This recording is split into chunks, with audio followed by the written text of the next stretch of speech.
आजकल भारत में इंतखाबात हो रहे हैं। भारतीय जनता पार्टी, जिसे इस बार अपनी हार यकीनी नजर आ रही है, हमेशा की तरह आवाम की तवज्जो पाकिस्तान की तरफ मोड़कर वोट बटोरने की कोशिश कर रही है। इस मर्तबा आज़ाद जम्मू और कश्मीर पर कब्जा करके भारत में शामिल करने के इजाफी नारे भी लगाए जा रहे हैं।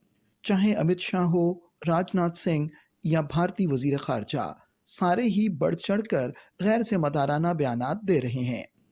राजनाथ सिंह और जयशंकर ने तो ये तक कहकर अपने दावे में वजन पैदा करने की कोशिश की कि इस पर भारतीय पार्लियामेंट में करारदादें मंजूर हो चुकी हैं। पार्लियामेंट का रेजोल्यूशन है, हम बहुत क्लियर हैं कि पीओके जो है भारत का अंग है, it is part of India. ये बात करते हुए वो शायद ये हकीकत भूल गए कि जम्मू और कश्मीर आलमी सतह पर तस्लीम शुदा एक मुतनाज़ खित्ता है और इसके हल के लिए अक़वाम मुत्तहिदा की सलामती कौंसिल में 18 से ज़ायद करारदादें मंजूर हो चुकी हैं। इस किस्म के बयानात देकर वो अक़वाम मुत्तहिदा की तौहीन कर रहे हैं और इस बात का सबूत भी दे रहे हैं कि भारत एक रॉक स्टेट यानी कि एक बदमाश रियासत है। इसके अलावा राजनाथ सिंह के बयान पर मकबूजा जम्मू और कश्मीर के साबिक वजीर आला और नेशनल कॉन्फ्रेंस के सरबराह डॉक्टर फाला के जवाबी बयान, जिसमें उन्होंने कहा कि अगर भारत आज़ाद कश्मीर पर किसी भी किस्म की मुहिम जुई की कोशिश करता है तो उसे पाकिस्तान की तरफ से मुंह तो मिलेगा। फारूक अब्दुल्ला के इस बयान पर बीजेपी के रहनुमाओं की तरफ से तो तनकीद की ही गई। वहीं भारत के गैर कानूनी जेर तसल्लुत जम्मू और कश्मीर के साबिक इंस्पेक्टर जनरल पुलिस एसपी वैद ने कहा कि पाकिस्तान अगर भारत के हमले का जवाब दे सकता तो बालाकोट हमले का जवाब दे देता। सर्जिकल स्ट्राइक ड्यूरिंग बालाकोट छोड़ दीजिए। I think Pakistan is in no position to do whatever. If it had the capability, it should have done at that time. उनको शायद याद नहीं है कि भारतीय तैयारे तो सिर्फ बालाकोट के जंगल में चंद दरख्त गिराकर भाग गए थे, लेकिन जवाब में पाकिस्तान ने भारतीय फजाइया के 2 लड़ाका तैयारे मार गिराए और इनका एक पायलट भी गिरफ्तार कर लिया और भारत पर अपनी बर्तरी का सबूत दिया था। इस बात का इतराफ गिरफ्तार शुदा भारतीय फजाइया के पायलट अभिनंदन ने भी किया। पाकिस्तानी आर्मी जो है वो बहुत ही प्रोफेशनल सर्विस है।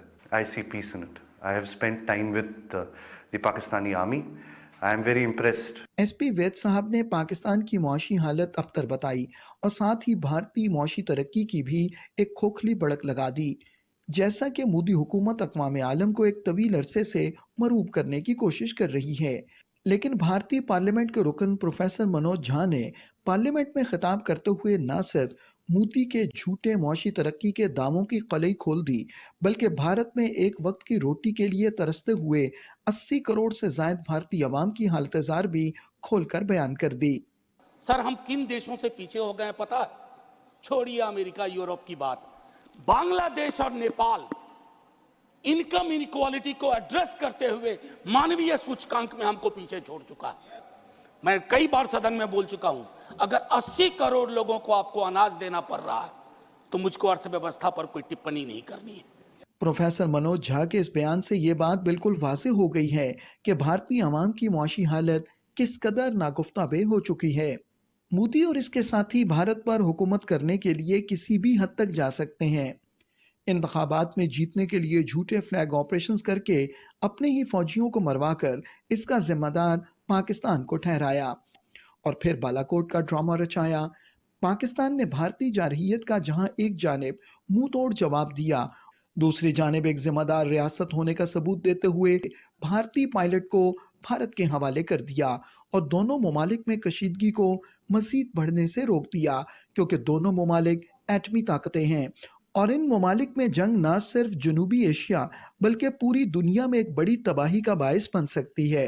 अक़वाम मुत्तहिदा को चाहिए कि वो भारत की दहशतगर्द हुकूमत को इस किस्म के बयानात और मुहिम जुई से बाज रहने को कहे।